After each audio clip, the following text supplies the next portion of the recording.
This is the main menu on the PlayStation 4. In order to start a game, all you have to do is select NHL, and then the game will begin and go through its normal startup process.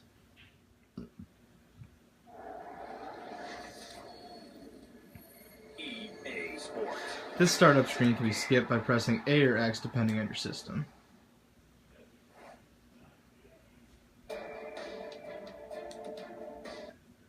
By pressing X there, the user will be brought to the main menu of the game. This is the main menu for NHL 15. As you can see, there are different things changing. That reflects changes in the game based on your playing style and recent news in the game. If you hit RB, that'll take you to the play screen. On the play screen, you have every game mode that the game has to offer. So even if it doesn't pop up on your main screen, you can access any game mode from this menu. This is the Customize page. From it, you can go and edit the rosters to your liking, change your favorite team, or go and edit any other settings that you feel that you would prefer to have changed into a different setting. Now we're going to go into practice mode and try out some of the deeks that were taught in the instruction set. That's an example of stride deking. That's an example of a toe drag. That's the counterpart to the toe drag, the backhand drag. This is an example of the protection deeks. These can be very useful to steering off big hits and making moves towards the net to deke out the goalie. That's the left loose puck deke, right loose puck deke, left loose puck deke. That's an example of the between the legs deke. Now that is an example of a windmill deke. That's an example of the spinorama, or the spin move. That was an example of a backhanded shot. That is an example of a snapshot.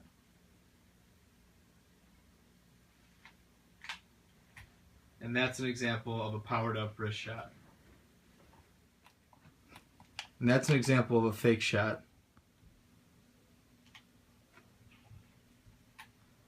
That was an example of a backhanded shot. Alright, now that we spent some time in practice mode, we're going to enter play now so we can try our skills out in a real game. Now we're going to go into a play now match and just kind of see how to start a game. Here we have two players ready to play a game after reading through the instruction set. Now they've predetermined which one will be home and which one will be away by means of flipping a coin. So what we're going to do here is go pick their teams. In order to keep it fair, we allow them to choose from two randomized teams. You can choose random team by hitting X on the Xbox or square on the PlayStation. Now both players have selected their teams. They have the options to change the jerseys. It's kind of an unwritten rule that the home team gets to pick their jersey first, and then the away team will cater to that. Typically one jersey has to be white and another one has to be dark to avoid confusion. But it is a video game, so you can choose whatever you'd like. And then they quickly started a game, and that's really all there is to it when it comes to starting a game. Alright, each game opens with a face-off. As you can see, the home team won this face-off. And quickly takes a 1-0 advantage on the one-time shot. This is a good time to show that you can pause the game at any time by pushing the start button on Xbox or the options button on PlayStation 4. This allows you to manage your teams, watch replays, or change the settings in-game. We're going to check back in on this game where the visitors have come back to tie it 1-1. We're not going to show the whole game in this video because each NHL game takes approximately 15 to 20 minutes. The game does tend to take a little longer. Now we're checking back into this game. As you can see, there has been some more scoring as the visitors are winning 3-2.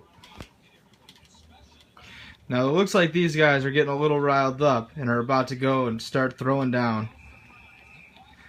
As you can see, fighting is in this game, and it is one of the most popular features.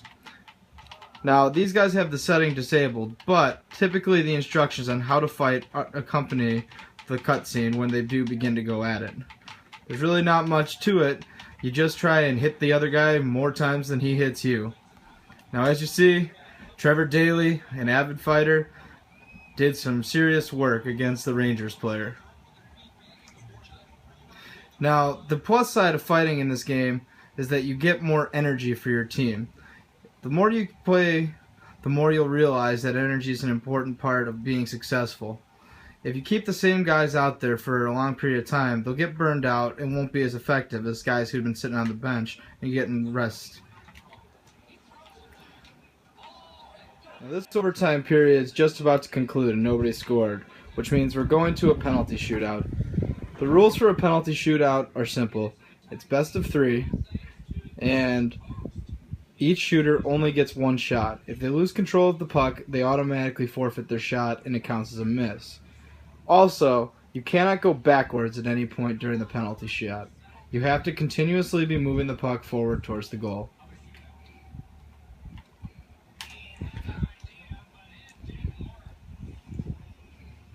At that time, the shooter doesn't even get to attempt the shot because he went past the goal line.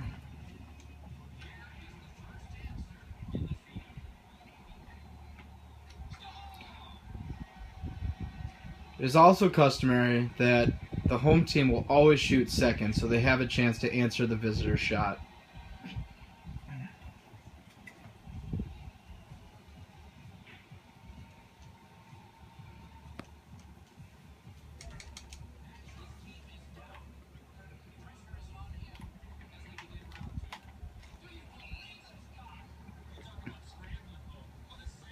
Now that the visitors have missed 2 shots, the home team can win it here if they score. But a great poke check by the goalie doesn't allow it.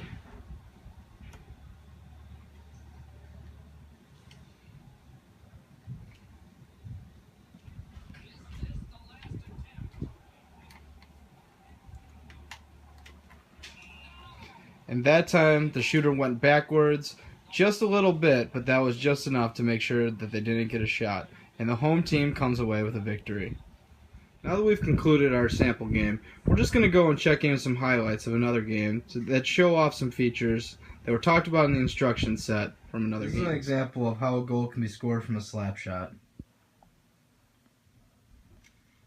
This is an example of how a one-timer can be used to score a goal.